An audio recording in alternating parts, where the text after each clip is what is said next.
How was your week? Because my week's been absolutely crazy. We're going to break down everything that's happened since I posted my Savannah reaction video. And make sure you stick around to the end of the video because there's a certain surprise that I want to share with you guys. And it involves someone who's pretty close to Pierogi. Let's talk about it.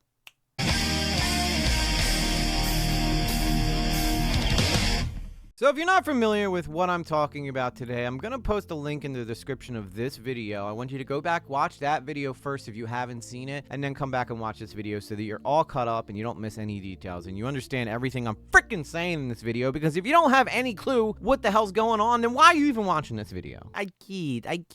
If you want to watch this video without the full context of the story, far be it from me to tell you you can't do that, all right? This is America. This is America. Unless you're not in America, in which case, do whatever the hell you want. I don't really care. But let's just get into it, okay? I made a reaction to Savannah's video, basically calling Pierogi a sexual harasser and an abuser of power, basically kind of like a predator. I mean, there's no other way to put it. That's what Hina referred to him as in her email. And I'm not going to speculate on what happened between them anymore because Pierogi's wife released a statement asking people to stop speculating so that it doesn't make it harder on Pierogi. And that's the last thing we want to do, is make it harder on him. As someone who's gone through substance abuse issues, developing your confidence again is probably one of the most important things to getting your life back together. And I just want to remind you guys again that the work that Pierogi does is so important. He saved, I can't even tell you how much money for elderly folks and people who are about to give away their life savings to these scumbag scammers. So for that alone, we don't want to make life harder on him, okay? He's doing a good service. Does that make him immune to criticism? Absolutely not. But does that make him a valuable member of the community? You bet your ass it does. We don't want to make it harder on Hina either. I mean, to be honest, we're not really trying to make it hard on anybody, all right? The whole point of this channel isn't to attack people. It's to point out the facts and evidence presented and get to the truth and get to the bottom of what really happened, okay? I'm not here to put anybody down. I'm just here to point out logic and try to give people a reality check. And maybe, just maybe, I make you laugh a couple times along the way. Because let's be honest, life is freaking hard, man. We ain't on easy mode through life, okay? We are in the advanced death battle setting. We are on hardcore mode in life. And unfortunately for Savannah, she just found that out the hard way, okay? Even going so far as to stop allowing comments on her original video. Now, I only have 1.6 thousand subscribers, and I love every single one of you, because 98%, hang on, no, I want to tell these people, all right, 98% of you motherfuckers who watch my videos don't subscribe to my channel. I don't know if I smell. Oh, no, yep, that's it. Okay, now I understand now why you guys don't want to subscribe. All right, enough goofing around. All right, let's get serious. Let's get serious for a second, okay?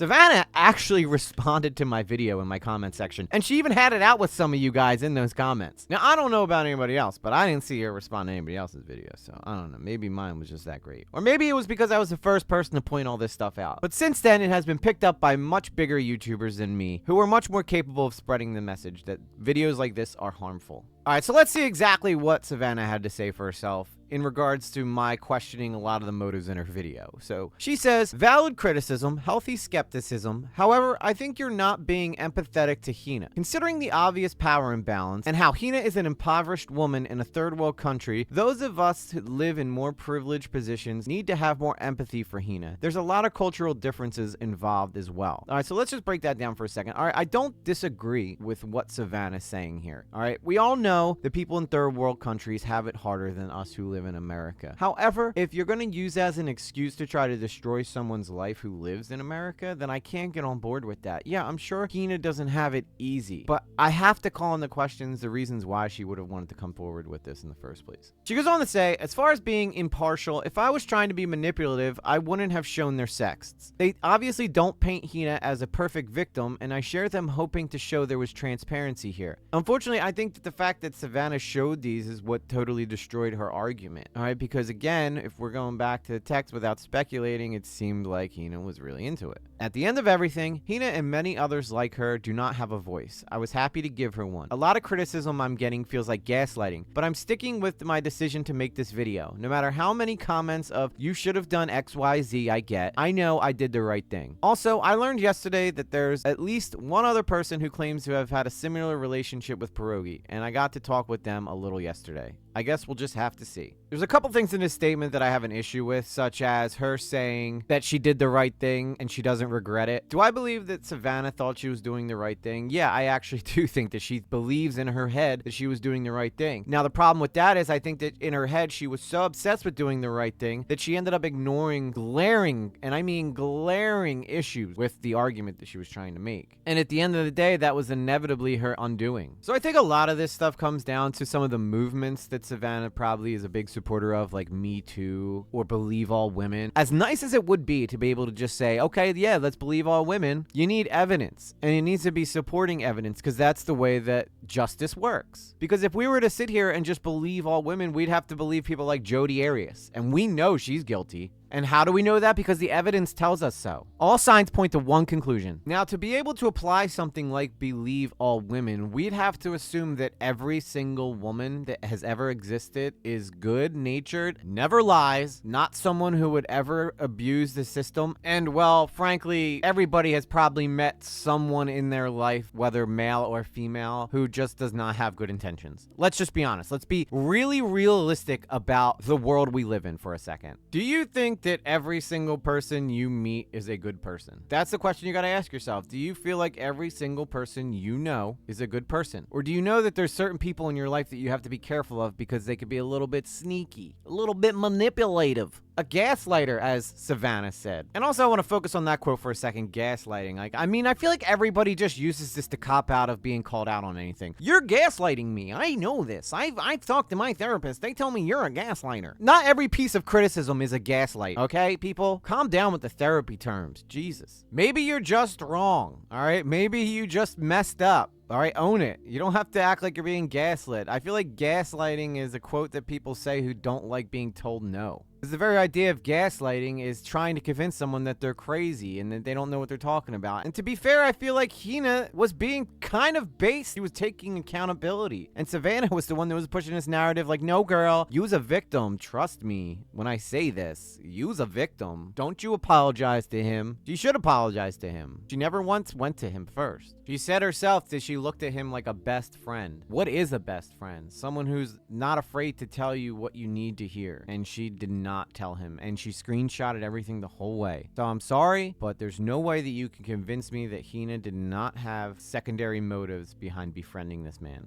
All right, now let's address the sexual harassment allegation, okay? SAVANNAH claims that the position of power that Pierogi had over Hina is the reason why this would be considered sexual harassment. So the definition of sexual harassment, which is a noun, I'll have you know, is one uninvited and unwanted sexual behavior. In your opinion, did that look like unwanted and uninvited sexual behavior? Whether verbal or physical, especially by an individual in a position of authority over the victim, such as an employer or a teacher. Now, I feel like SAVANNAH read this and got so hung up on the employer or position of authority part that she forgot to revisit the fact that it's uninvited and unwanted sexual behavior. Now, Hina can say that she didn't want these advances from him until she's blue in the face, but if we were in front of a jury and you showed them these text messages where multiple times it is clear that Hina is the one that is initiating the sexually charged conversation, then there would be no way for that jury to convict you. I'm sorry, you lose the ability to say that you didn't want it. Could she have been annoyed towards the end? Sure, but that still doesn't make it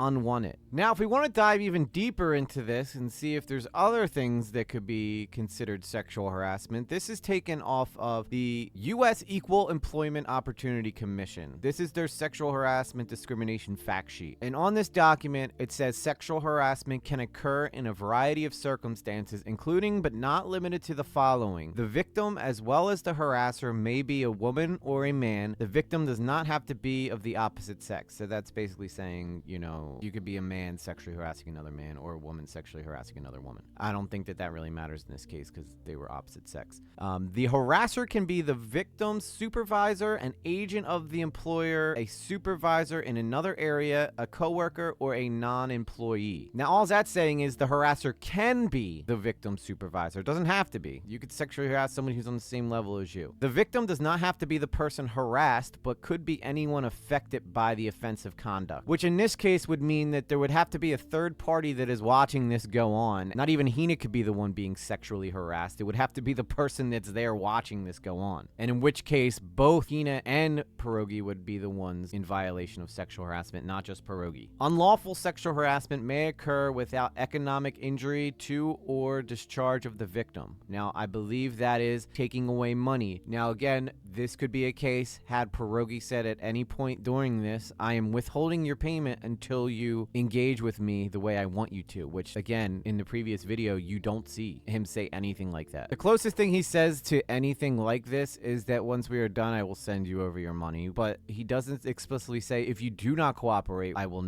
withhold your pay. For all we know, she could have said no and he still sent the money anyway. And last but most important, the harasser's conduct must be unwelcome. Which just brings me back to earlier when I said that even though Hina says that she didn't want this stuff to happen, she did nothing to suggest it was unwanted. And not only did she not say it was unwelcome, she initiated many of these conversations. So what does this mean? Well, it means that if Hina were to try to pursue this legally, it would get thrown out almost immediately. It means that in the United States, you are presumed innocent until proven guilty. And frankly, there's not enough evidence here to prove him guilty. Which brings me to my next topic, YouTubers making videos like this. It is our job, granted, I'm a small YouTuber, to vet the information thoroughly and to not just run out and spew off a bunch of things because you feel really passionate that there's injustices in the world and you want to fix them. Not everyone is a criminal. And may I remind you that during this time, Pierogi was suffering from substance abuse issues. Now, I don't know how many of you have suffered from substance abuse issues, but when you are fighting that, you behave in manners that are very unbecoming of civil society because you're just so low. You are so depressed. You have such meaningless days that any kind of stimulation is welcome. The last thing on your mind is your moral capacity because all you care about is either getting drunk, getting high,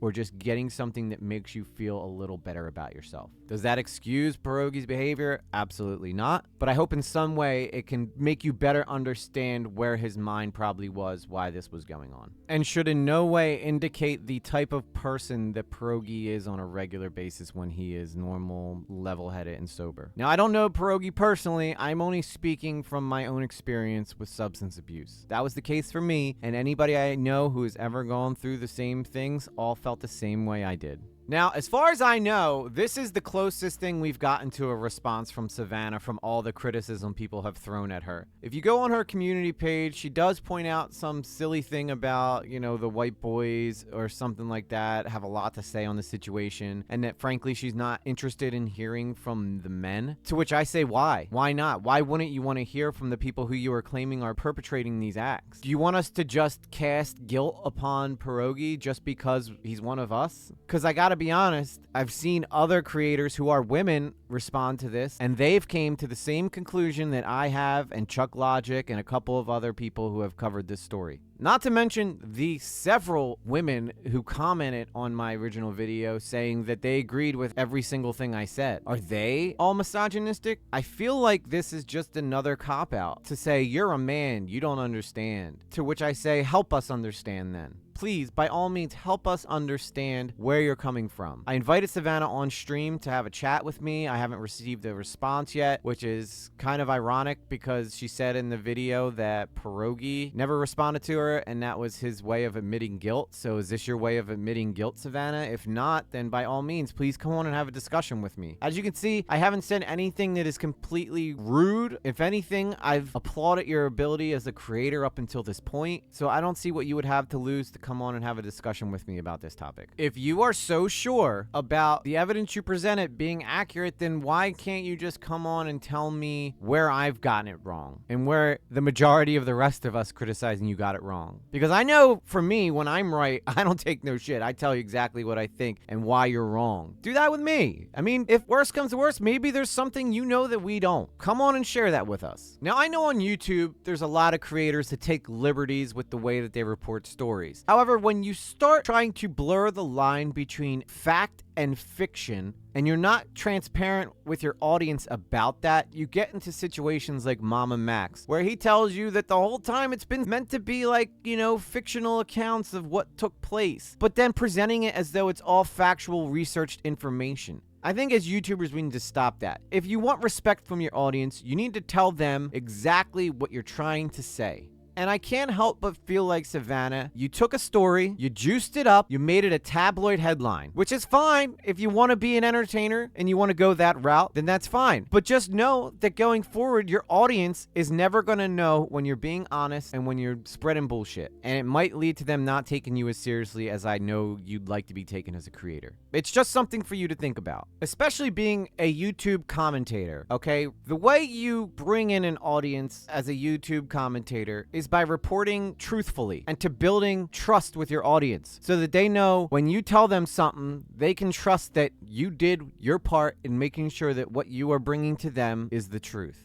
Since my video is posted, SAVANNAH has privated her comments, deleted her Twitter, deleted her Instagram, or privated them, one or the other. I'm not exactly sure how that works, because I tried to use those methods to reach out to her originally. So instead I had to resort to just commenting at her. So if you're one of SAVANNAH's people, tell her to come on stream with me and let's have a debate. I have 80 times a smaller audience than you do. So you can have all your banshees in the chat screaming at me that I'm misogynistic and a jerk and stuff like that. I don't have a huge fan base.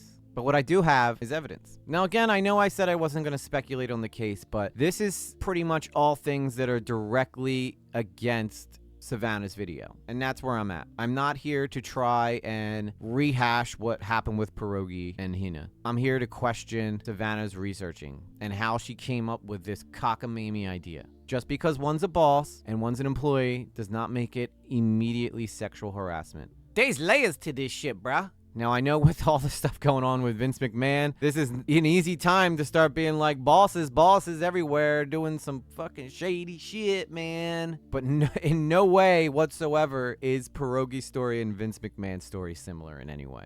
With that all said, again, this has just been an absolutely crazy week. And I guess it's time to get to the surprise that I promised you guys in the beginning of the video. So somebody who's really close to Pierogi, I'm not going to say who, sent me a message on Instagram thanking me for taking time to disprove SAVANNAH's video and to kind of give me some context of what Pierogi was going through at the time. Now, that's none of your guys' business, all right? I'm not out here to blow up his spot, and I'm not even going to tell you who it was from his family. Just know what happened, all right? I have no reason to lie about this. And it made me so happy because the only thing that I want to do on YouTube is to help make a difference. That's why you don't see me, taking the Chud Logic route of just calling SAVANNAH a dumb bitch. I don't really feel like she's a dumb bitch. I really don't, all right? And I'm only quoting pretty much what Chud said. I don't mean to laugh. I don't think that name calling gets anything done. I think that this story just enraged a lot of people. And I just want to point out, I don't think anybody should be harassing SAVANNAH. SAVANNAH has a family,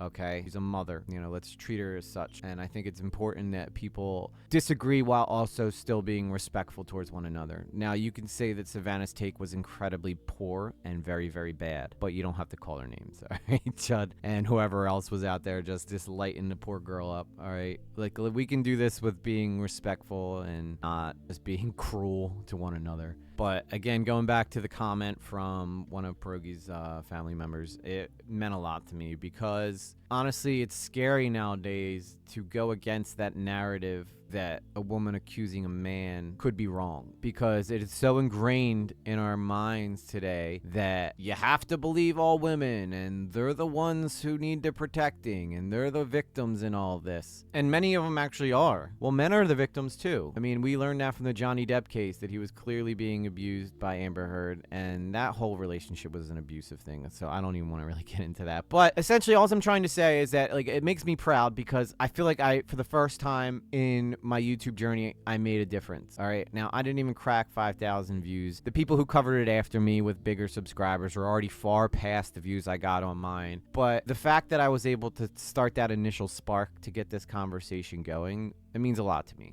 And I know Chud recognized me in his stream, so that was pretty cool. I've been watching him for a while. You know, I just want to try to get involved in the commentary community and start to get to be among my peers and be someone who can be respected and someone who's not afraid to tell you what they think without the idea of repercussions coming down on my head. Because I like to think that I approach every situation from a very logical standpoint, from a very even-keeled approach to these things. Again, I went into this liking Savannah as a creator. When the story first started, I was like, oh man, not Pierogi. But then as the story went, and the only reason I thought that was because Savannah's previous videos were pretty good about topics she covered. So I thought she would have done her due diligence, but it seems like, I don't know if she was trying a new style out with this video or what she was doing, but I didn't believe a single thing that was being said. It was difficult for me to decide to make that reaction video because, you know, again, I'm not here to, I don't want to be a drama starter. It's not what I'm here for. I want to watch drama and laugh at it and kind of give my perspective on things and talk about, like, you know, newsworthy events and tell stories and stuff. But I don't want to be the one who begins to create drama. That's never what I intended for this channel to be. I intended it to be a voice for those of you who like an even-keeled evaluation on things. I don't have nothing to gain from going against Savannah. I have nothing to gain from going against Pierogi. I have nothing to gain for being for Savannah, and I have nothing to gain for being for Pierogi. However, when the family told me that they really appreciated me sticking my neck out for him, when honestly I didn't really have to do that, I did have to do that. I don't know. Maybe it's something that's just wired in me that way, but I just can't look at things that I know are wrong and go with it. I don't know. I've been that way ever since I was a kid, and I guess I haven't really changed. Plus, I'm trying to set a good example from my child, you know, and I always tell her, if you see something wrong happening, say something. Unless you're going to be in immediate danger from that, then maybe not, because I don't want anything happening to her. But I think as people, we need to make sure that we're speaking out when we see things like this happen, all right? We cannot be afraid to point out the clear narrative that Savannah was giving because we're afraid of the pushback that we're going to get. And I was afraid. I'd be lying to you if I didn't sit here saying everybody's going to think I'm just some kind of misogynistic piece of shit for pointing out that the evidence is not saying what you're suggesting it is. I mean, that was a real thing I dealt with, but you know, my heart told me do it, because if I was in Pierogi's situation, I'd want someone to do that for me, and that's pretty much what it comes down to. But anyway, guys, thank you so much for watching this video. If you'll check out this video right here, if you didn't see the very first video, I'm gonna post it right here, right there. Yeah, it should be right here, so you guys can go check that one out. And with that said, guys, I'll see you over there. Peace.